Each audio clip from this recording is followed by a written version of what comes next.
You know we don't have a child yet, and your elder brother already have two sons. What makes you think he will still love you or care for you the way he used to then? He'll be busy making properties and inheritance for his two sons and wife. You really need to wake up and secure your own inheritance and property. Demand for your rights before it's too late. And I also want to be cooking separately. I don't trust your brother and his wife, so I need my own kitchen space. Think about everything I just said.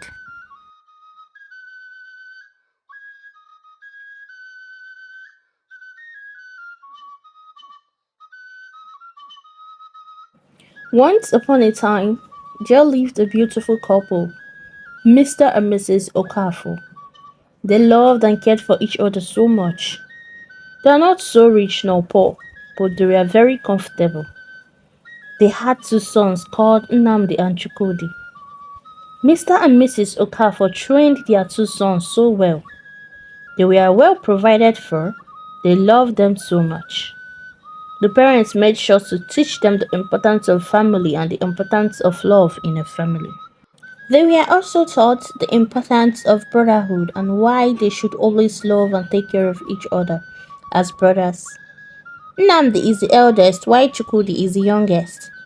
The bond they share were more like they were twins. They were both hardworking and respectful to their parents. When Nnamdi the eldest turned 18, he told his parents that he wants to be a carpenter and not a farmer like them. They both agreed and paid for his apprenticeship that was going to last for 2 years. Nnamdi was so focused in learning his work. He was obedient to his master and everyone around him. He wasn't a problem child. His master and parents were really proud of him. In the space of few months, their father fell sick. The sickness was too much that they knew he was going to die. One day, he called his both sons and blessed them, and also advised them to always be good men, and to always love each other and never to allow anyone to come between them. And they should take care of their mother. Immediately he finished saying those words, he died.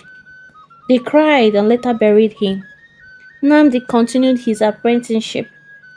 A year later, and some months later, his master decided to settle him and let him go. His mother was proud of him. His mother sold one of their land to set him up so that he can start up his own carpentry workshop. Their father left them with a lot of lands. Chukwudi, on the other hand, said he wants to do what his elder brother is doing, which was a carpentry work. So his brother decided to teach him. Nnamdi only gave Chukwudi each space of 2 years, but they practically act like twins. Chukwudi was doing well in his brother's shop, and their mother was really proud of them. Few years later, their mother fell sick. She called them to her sick bed and gave them a very good advice, and also warned and advised them to choose their wives carefully. She prayed for them and blessed them, and later died. They cried, and they later buried their mother. Now, they are all they got. Their carpentry business was going well. They decided to expand it. So Chukwudi suggested they sell one of their land to get the money to buy more equipment and materials. Nnamdi agreed to it.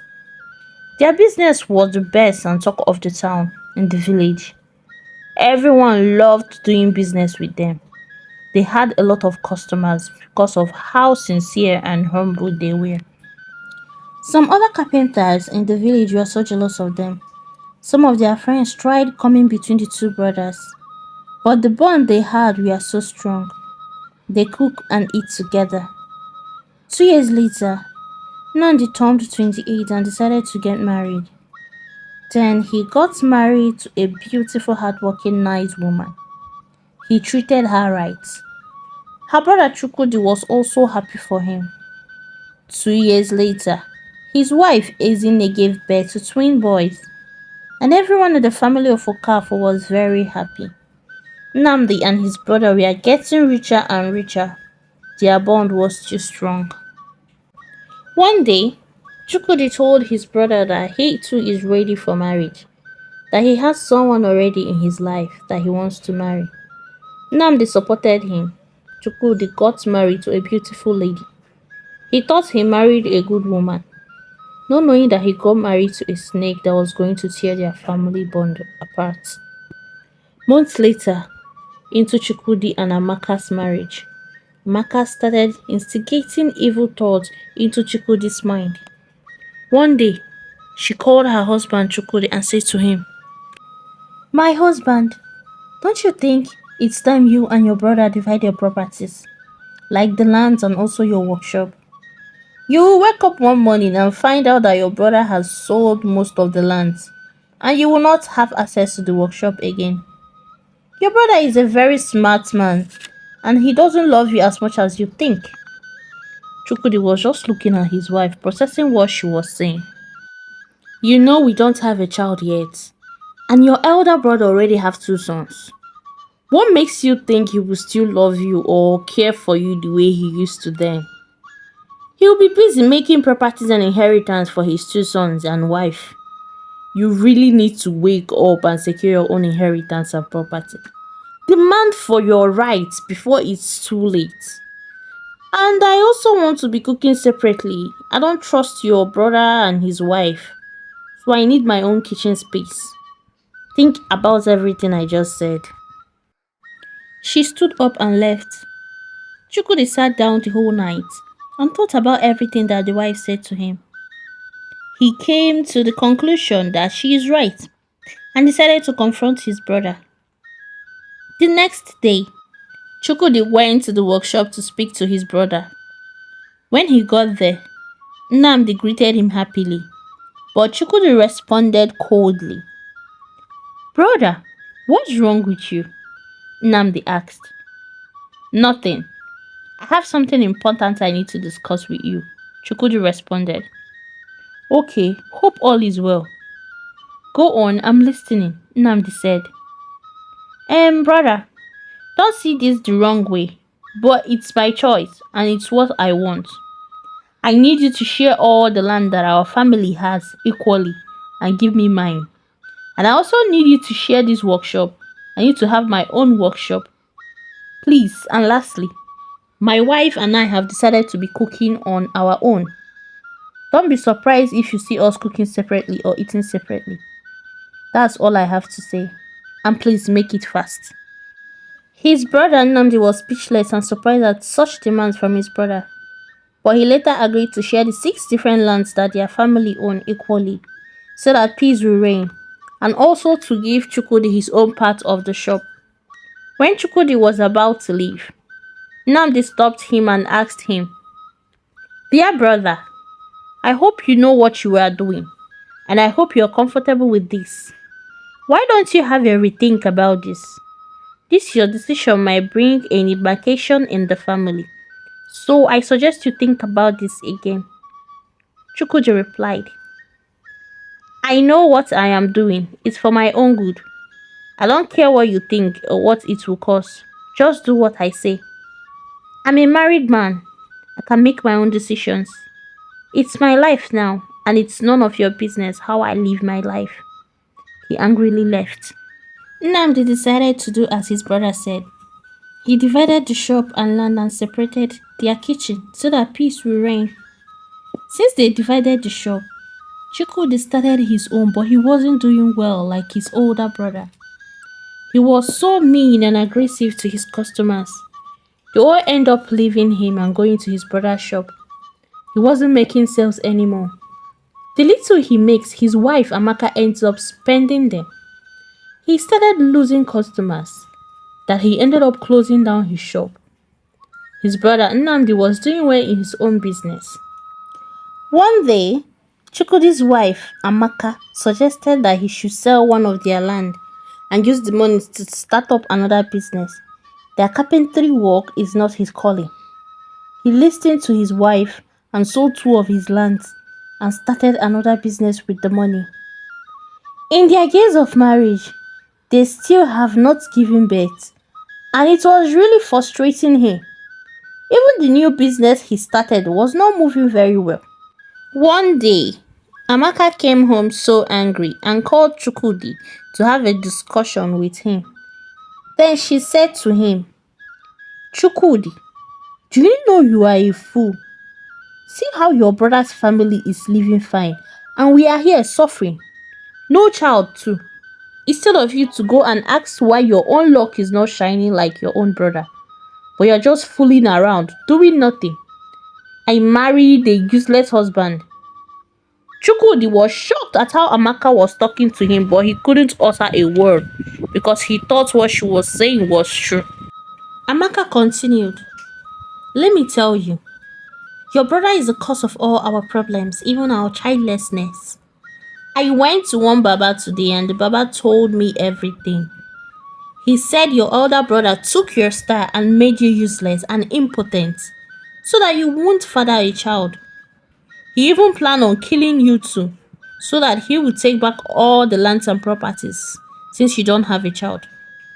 Don't you think he shared the properties so easily and fast without any argument?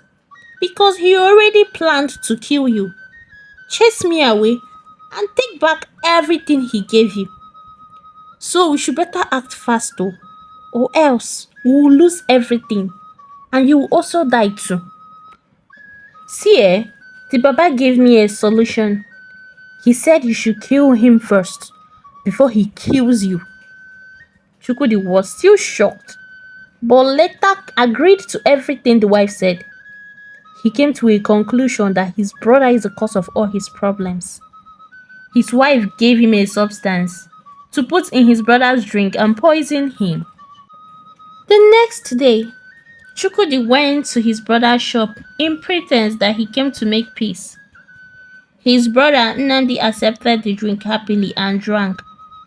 Chukudi drank a different one. After the whole peace talk, Chukudi went home and met his wife. And his wife Amaka asked if he did it. And he nodded happily. His wife was so happy that their plan was going to work that evening, the news that Nnamdi slumped and died got to them. They brought Nnamdi's body home. His wife Ezine and kids were crying so much. She was even confused that his husband died just like that. She knows that he was healthy before leaving for work. Few days later, they buried him. Chukudi took over the shop and forcefully collected the lands from his late brother's wife, despite he had sons. Chukudi and his wife started maltreating his late brother's wife, giving them little or no money to eat, cause he took all the farmlands from them. This continued happening for a long time. Even his wife planned on killing Ezine and his sons, but the opportunity has not come for her yet. One fateful day, he came back from the workshop very early that day because business is still not moving well for him. When he was about to enter the house, he heard noises. His wife's voice and another man's voice. He decided to listen closely to their conversation. Then he heard when the man's voice said, so, when are you going to kill him too? Very soon, my love. I want him to depend on me so much.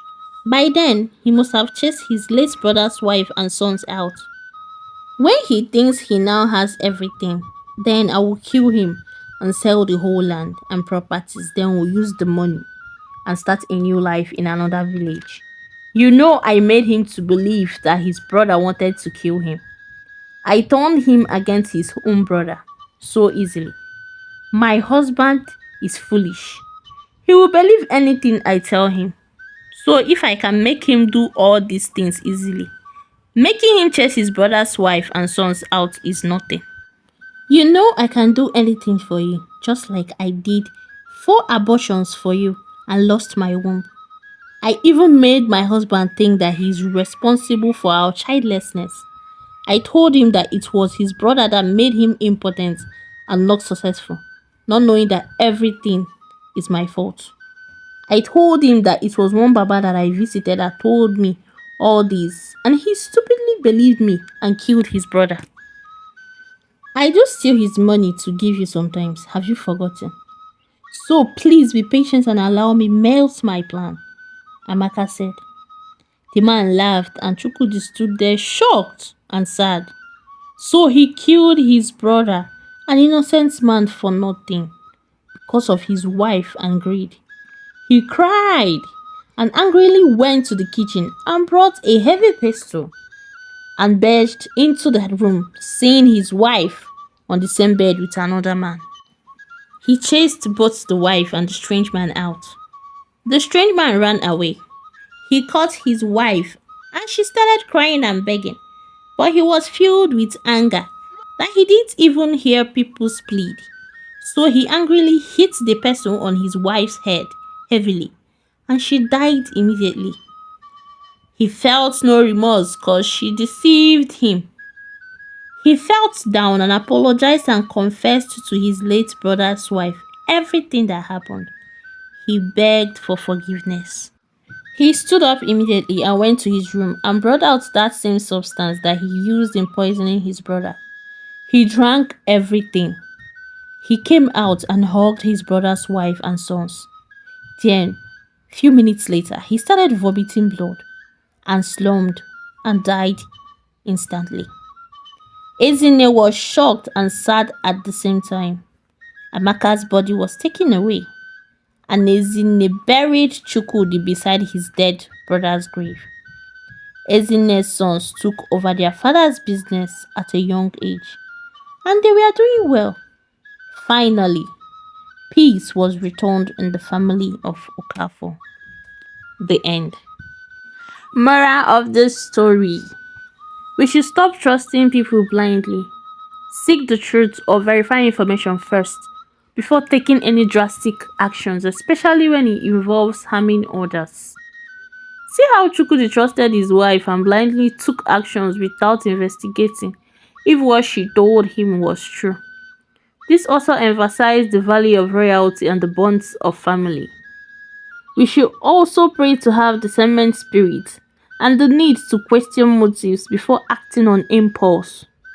Anger too can lead to a lot of destructions. Thank you so much guys for watching. I hope you guys enjoyed this story. Please support me by subscribing to this channel. Please, I'm begging again, don't just watch and leave. Please watch and subscribe. Thank you so much guys, and don't also forget to comment, like and share this video. And also turn on your notification button so that you won't miss out on more new videos. Thank you so much guys. See you next time. Bye.